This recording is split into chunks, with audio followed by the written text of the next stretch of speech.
হাসির রাজা, জ্ঞানের রাজা, রসিক রাজা। এবার আমাদের মহারাজ কৃষ্ণচন্দ্র উদ্বোধন করতে চলেছেন পানীয় জলের সরোবর।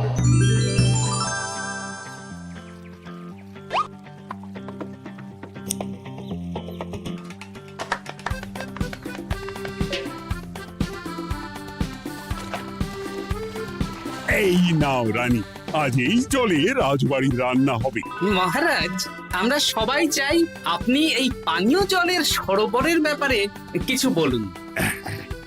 কৃষ্ণনগরের মানুষের দীর্ঘদিনের ইচ্ছে আজ সফল হয়েছে। আমাদের রাজসভার সকল সভাসদদের জন্য এতদিন পরে একটা পানীয় জলের সরোবর হয়েছে। প্রত্যেক সপ্তাহে এই সরোবরে বিজ্ঞানীর বানানো রাসায়নিক মেশানো হবে, যাতে জলে কোনো রকম জীবাণু না থাকে। এই জল রান্নার কাজে ব্যবহার করা যাবে এবং পরিশুদ্ধ করে বা ফুটিয়ে পান করাও যাবে। আরে সবাই দাঁড়িয়ে আছো কেন? হাততালি দাও, হাততালি, হাততালি।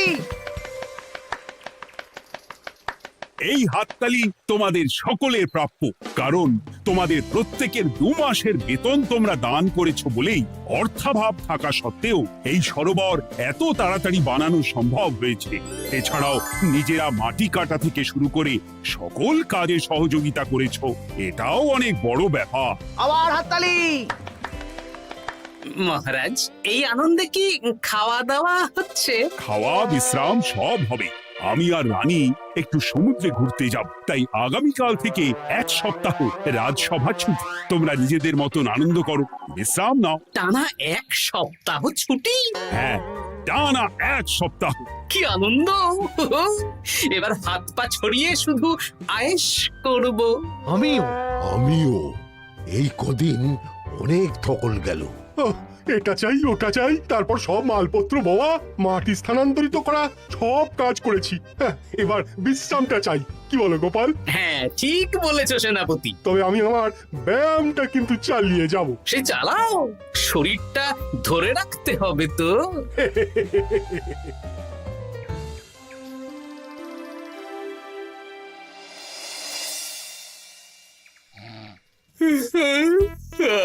বলি এত ঘুম তো ভালো নয় গো, একটু ব্যায়ামও তো করতে পারো, বুড়িটা একটু কম তো। কি হবে গিন্নি, সুস্থ শরীরকে ব্যস্ত করে এই বেশ ভালো আছি, সুখে আছি। একটু শরবত করে দাও তো। নিজেও তো করে নিতে পারো। আচ্ছা, গিন্নি মানে কি? কি? গৃহিণী, অর্থাৎ যে গৃহের কাজ করবে। আমি যদি ঘরের কাজ করতাম তাহলে তুমি আমাকে গিন্নি বলে ডাকতে। ব্যাপারটা কি ভালো শোনা তো? শরবতটা বানাও দেখি। লোকটার যেন আর তর্স হয় না।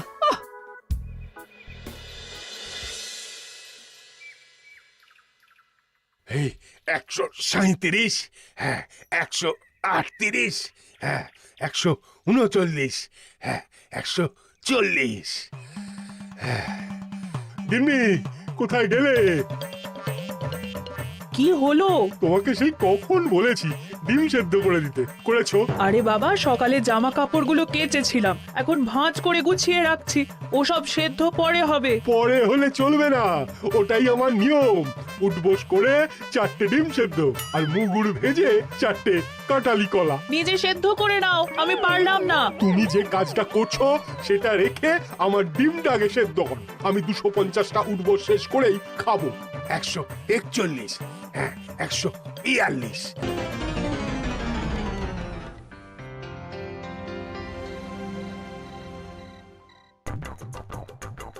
অগিনি, তোমার পিঠে একটু সুড়সুড়ি দিয়ে দাও তো।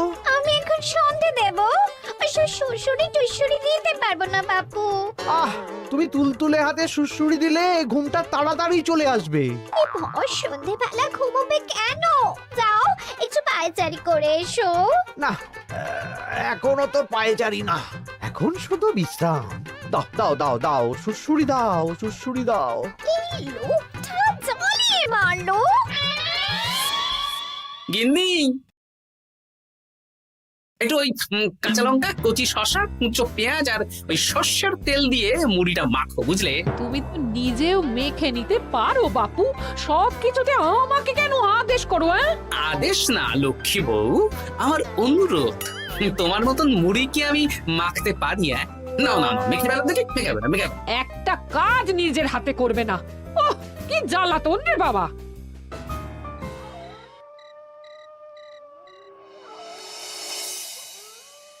তরকারিটায় নুন একটু কম হয়েছে, বুঝলে গিন্নি? একটু ওই নুনটা দাও তো। এই সামান্য ব্যাপারে এত রাগ করার কি আছে?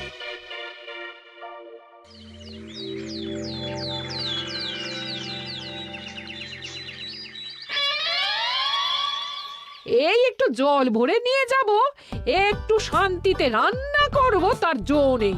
কর্তা বাড়িতে আছে, আমার হাড় মাস জ্বালিয়ে দেবে। আমার দুঃখের কথা আর কি বলি দিদি ভাই, সারা দিন এটা ওটা বায়না তো ছিলই, কিন্তু এখন ছুটি পাওয়ার পর থেকে যেন বায়না বেড়ে গেছে। আমার কর্তা তো এমনিতেই আরাম প্রিয়, এখন দেখছি ঘর থেকে বেরোতেই চাইছেন না। সারাক্ষণ শ্বশুরে দাও, এটা খেতে দাও, হাত পা টিপে দাও। আর যদি না কথা শুনে উল্টে বলি নিজে করে নাও, তাহলেই বাবুর গোসা হয়। যদি অভয় দেন তাহলে ছোট মুখে একটা বড় কথা বলবো। বলো বলো। আপনারা একটা কাজ করতে পারেন, যখনই আপনাদের কর্তারা আপনাদের কিছু একটা কাজ করতে বলবেন তখনই বলে মুখ ঘুরিয়ে নেবেন, দেখবেন তারপর সেই কাজ নিজেই করে নিচ্ছে। কিন্তু এতে যদি রাগ করে? রাগ করে আর করবেটা কি, সেই তো দিনের শেষে নিজের ঘরে নিজেকেই ফিরতে হবে। বরং আপনাদের এড়িয়ে যাওয়া দেখে ভাববে আপনারা হয়তো রেগে আছেন, তেতে আছেন, সেই ভয়ে নিজেরাই নিজেদের কাজ করে নেবে। ঠিক বলেছো বুচির মা, সোজা আঙুলে ঘি না উঠলে আঙুল বেঁকিয়ে ঘি বের করতে হয়, না হলে ঘিয়ের বোতলে তাপ দিতে হয়। ঠিক বলেছো, তোমার এই বুদ্ধিটা বেশ ভালোই দিয়েছো। আমিও আজকে থেকে এই পদ্ধতিটাই অনুসরণ করব। বেশি কথা বললেই ভাবে বেশি পাত্তা দিচ্ছি, নিজের ওজন ধরে রাখতে হবে, যাতে স্ত্রীদের তপে স্বামীরা কাঁপে। এবার সব কাজ নিজেরাই করবে, আর আমরা শুধু রান্না করে খালাস। করবে মানে করতে বাধ্য হবে।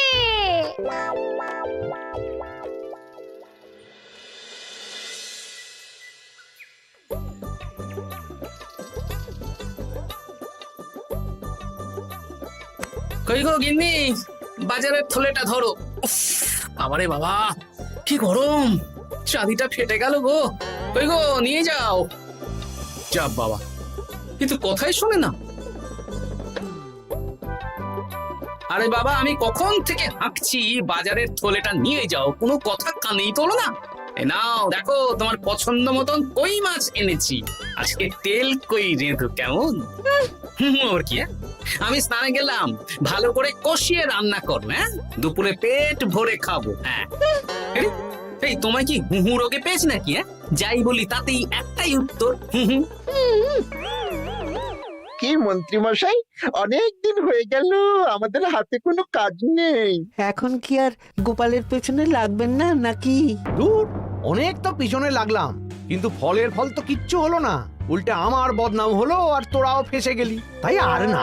তাহলে এখন কি হাত গুটিয়ে বসে থাকবেন? এখন সুস্থ শরীর ব্যস্ত করতে চাইছি না, বুঝলি? পুজো ছাড়া তো সেইভাবে বড় ছুটি পাই না, কিন্তু অনেক বছর পর এক সপ্তাহ টানা ছুটি পেয়েছি, তাই এই ছুটিটা খেয়ে দিয়ে আয়েশ করে উপভোগ করতে চাই। বাহ, বেশ টাটকা ফল এনেছেন তো। খাবি? আপনি খাওয়ালে আমরা আবার না করতে পারি নাকি? দাঁড়া, তোদের গিন্নিমাকে বলছি কেটে দিতে। কই গো, শুনছো? কই গো? গিন্নিমা তো কোনো সাড়াই দিল না। তাই তো দেখছি, দাঁড়া আমি রান্নাঘরে গিয়ে বলে আসি।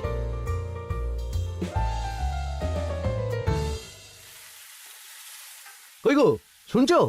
বটা ঘটাকে কয়েকটা ফল কেটে দাও না, বেচারাগুলো খেতে চেয়েছে। আবার কি, না হয় তরকারিটা হয়ে গেলে কেটে দিও। এ তো মহা মুশকিল। দূর বাবা। কি বললেন গিন্নিমা?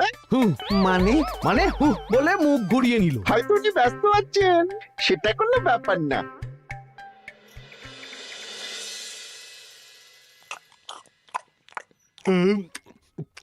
সত্যি তোমার হাতের রান্নায় জাদু আছে। হ্যাঁ বাহ বাহ। কি হলো গো? হ্যাঁ, সকাল থেকে মুখে কুলু পেটে বসে আছো কেন? তোমার কি কিছু হয়েছে? হুম ওই দেখো আবার হু হু করে। দাও দেখি, আর একটু ভাত দাও। হুম কি গো, ভাত দেবে না? হুম আরে বাবা, তোমার কি রাগ বা অভিমান কিছু হয়েছে? এ তো দেখি কিছুই বলে না। এবার বোঝো ঠেলা, শুধু রান্নাটা করব আর কোনো কিছু করতে বললেই বলে এড়িয়ে যাব। বাধ্য হয়ে নিজেই কাজ করে নেবে। দেখি আজ তেল কইটা কেমন হয়েছে। আহা, এই তুমিও খেতে বসে পড়ো গিন্নি। বাহ, দারুণ হয়েছে গিন্নি। একটু এই, ঝাল হয়েছে কিন্তু ভালো লাগে বুঝলে। কি গো, আমি তো একাই বোকার মতন কথা বলে যাচ্ছি। এই তোমার কি হয়েছে বলো তো?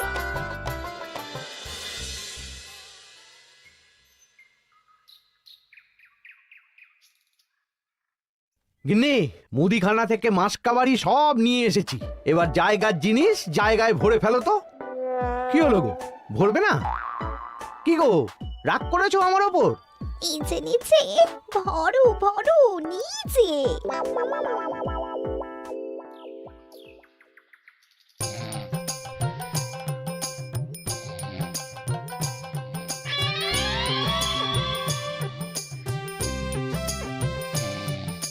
এ কি গো গিন্নি, দুপুরের এঁটো থালা, বাটি, হাঁড়ি, কড়াই সবই তো শুকিয়ে কাঠ। এগুলো মাজবে কখন? আরে, এই কি শুরু করেছো বলো তো? শুধু হু হু করে যাচ্ছ। কিছু জিজ্ঞেস করলে হয় চুপ করে আছো, নয়তো হু হু বলছো। বাসনগুলো মাজবে না? হ্যাঁ, রাতে রান্না বান্না করবে না নাকি? আরে, এ তো আজব ব্যাপার। না, আমাকেই দেখি বাসনগুলো মেজে ফেলতে হবে। বাড়িতে তো আর 5টা দাস দাসী নেই।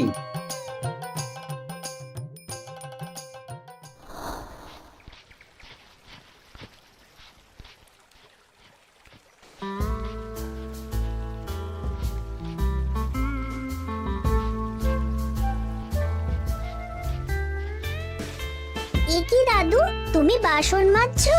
কি আর করবো, তোদের দিদার রোগ হয়েছে। কি রোগ হয়েছে দাদু? হুহু রোগ হয়েছে, হুহু রোগ। সেটা আবার কি? আমি কিছু জিজ্ঞেস করলেই হয় চুপ করে আছে, নয়তো হু হু করছে। কি কর দাদু, 1 সপ্তাহ ছুটি পেয়েছো, কোথায় আইস করে কাটাবে তা না তুমি বাসন মাজছো। কি আর করবো বল, সবই ভাগ্য। আরে দাদু, তোমার যে ঘটে বুদ্ধি আছে না, তুমি ভাগ্য বদল করে দিতে পারো। হ্যাঁ, দিদা পুনো হল হলে তুমিও তো বাঘাতে তোল। আর দেখি কবে ঠিক হয়, নইলে তো কিছু একটা ব্যবস্থা করতেই হবে। এভাবে হু হু শুনে তো আর থাকা যায় না, বিরক্তিকর। আরে গোপাল যে, তুমি পুকুর ঘাটে কি করছো? এই দুপুরের বাসন মাজছি। ও, বাসন মাজছো? মাজো মাজো, আমিও কাপড় জামা কেচে বাড়ি ফিরছি। কেন গো, তোমার আবার কি হলো? আর বলো না, একটু ছুটিতে বিশ্রাম নিচ্ছি বা ব্যায়াম করছি, সেসব আমার গিন্নির সহ্য হয় না। কিছু করতে বললেই হু হু করছে। তোমার গিন্নিও হু হু করছে? শুধু আমার না গো গোপাল, মন্ত্রীমশাই আর রাজবৈদ্যের গিন্নিও। এদের কি একসাথে ছোঁয়াচে হু হু রোগে পেয়েছে নাকি? হ্যাঁ, তাই তো মনে হচ্ছে সবার গিন্নি শুধু রান্না করছে আর কিচ্ছু কুটো নেড়ে দুটো করছে না। হ্যাঁ, আচ্ছা বুঝেছি, আমরা যে বিশ্রামে আছি সেটা এদের সহ্য হচ্ছে না। কি করা যায় বলো তো? আমাদের বউ যখন কাজ করছে না, তখন নতুন বউ আনতে হবে, মানে আবার বিয়ে করতে হবে। কি যাতা কথা বলছো গোপাল? মানে ব্যাপারটা হলো গিয়ে,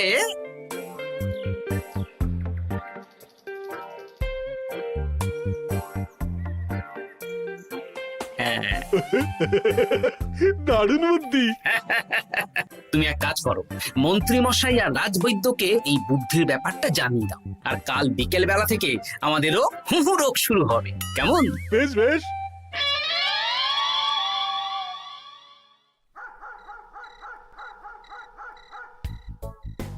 অগিন্নি, বাসনগুলো সব মেজে এনেছি, এবার তো ওঠো। রাতে রান্না করবে তো? এই তো ওষুধে কাজ দিয়েছে। এভাবেই খাটাবো, ছুটিতে বাড়ি বসে পায়ের ওপর পা তুলে খাওয়া বের করে দেবো, বের করে দেবো। হ্যাঁ, তুমি মনে মনে কি ভাবছো আমি ঠিক বুঝতে পারছি। সারা বছর খাটাখাটনির পর আমার 1 সপ্তাহ ছুটির সুখ তুমি চোখে দেখতে পারছো না। কাল খেলা ঘুরে যাবে।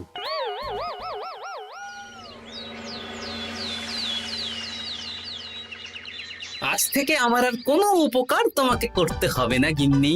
আমি নিজের ব্যবস্থা নিজেই করে নেব। হ্যাঁ, মানুষটা সেজে গুজে গেল কোথায়? চললাম। কোথায় যাচ্ছি? গলায় মালা, এত সাজগোজ, কি ব্যাপার? বাবারে বাবা, আতরের গন্ধে ঘরটা ম ম করছে। এলাম। হুম।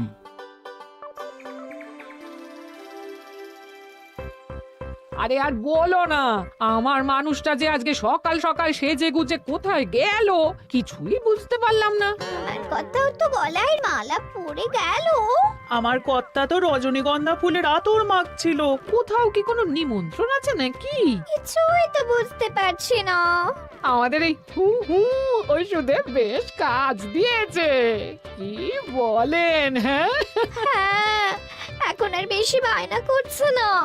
একবার হুক করেছে আর নিজেই সেই কাজ করে নিচ্ছে। আমি শুধু রান্নাটুকু করি, বাকি সব কাজ ওকে দিয়ে করাচ্ছি। কিচ্ছু বলতে হচ্ছে না, বাধ্য হয়ে করছে। আমিও তাই।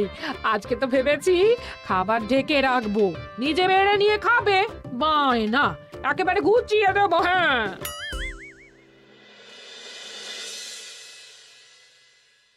সকাল থেকে সন্ধে হয়ে গেল, বাড়িতে এখনো এলো না। মানুষটা কোথায় গেল রে বাবা? এসো এসো নতুন গিন্নি, এসো। আজ থেকে তুমিও এই সুখের সংসারের সমান অংশীদার। এই এই এই এই এটা কে? হ্যাঁ? তুমি টোপট পরে এসেছো কেন? হ্যাঁ, নতুন গিন্নি, তুমি আমার পুরনো গিন্নির কথায় বেশি কান দিও না। আমি যা বলবো তাই শুনবে। তুমি আমার জন্য রান্না বান্না করে দেবে তো? আমি একটু একটু বায়না করব, সব শুনবে তো? তুমি বিয়ে করেছো? ও মা গো, আমার কি সর্বনাশ হলো গো!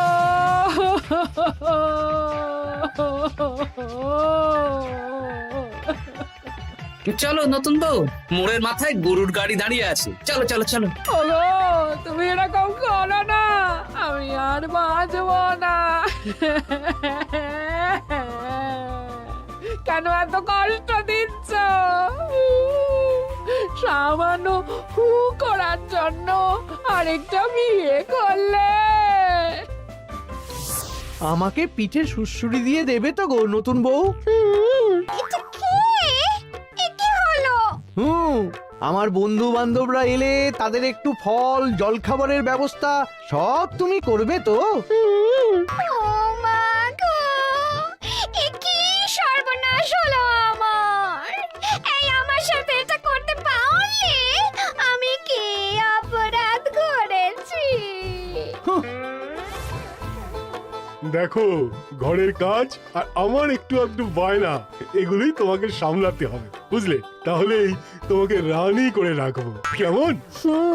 এই, এটা কে? আমি বেঁচে থাকতে তুমি আবার বিয়ে করলে?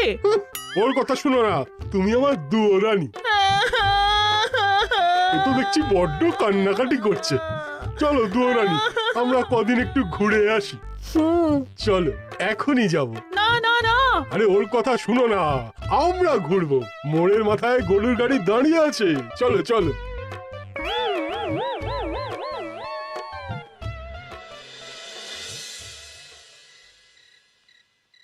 এখন আবার ঘুরতে যাচ্ছ?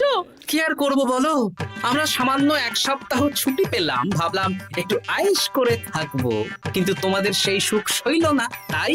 আমি মানছি আমি ভুল করেছি, তা বলে তুমি আরেকটা বিয়ে করে নেবে? ওকে মালা পরানোর সময় তোমার বুকটা একটু কাঁপলো না? আমার মুখটা মনে পড়লো না? এটা তুমি কেন করলে? আমাকে একটু বুঝিয়ে বলতে, আমি আবার আগের মতো তোমার ছোট ছোট বায়নাগুলো পূরণ করে দিতাম। তার জন্য বিয়ে করলে? তুমি কি নিষ্ঠুর? হ্যাঁ? তোমরা সবাই নিষ্ঠুর। নিজেদের একটা স্ত্রী থাকতে আবার দ্বিতীয় বিয়ে। কি আর করবো, স্বামীর সামান্য আবদার স্ত্রী না রাখলে তো কোনো সংসারই সুখের সংসার হতে পারে না। অগত্যা। এখন তোমরা যদি কথা দাও যে আগের মতন আমাদের ছোট ছোট বায়নাগুলো সামলাবে, তাহলে নতুন বউকে ওদের বাড়ি পাঠিয়ে দেব, আর আবার আমাদের পুরনো সংসার, সুখের সংসার ফিরে আসবে। সত্যি হ্যাঁ, বেশ কথা দিলাম। দাও দাও মুখ পুরীকে বাড়ি পাঠিয়ে। মুখ পুড়ি নয়, পোড়া। এই যে সভাকবি, ঘোমটাটা তোলো তো। কটা ঘুমটা তোল। ঘটা ভোলা তার মানে তোমরা কেউ বিয়ে করোনি? না, তোমাদেরকে পথে আনার জন্য একটা ছোট্ট বিয়ের অভিনয় করলাম। আচ্ছা, এবার তো অভিনয় বুঝে গেলাম। এবার যদি তোমাদের বায়না না রাখি, তাহলে সত্যি সত্যি আমাদের বিয়ে করতে হবে। নয়, হ্যাঁ। হাসির রাজা জ্ঞানের রাজা রসিক রাজা গোপাল ভাঁড়।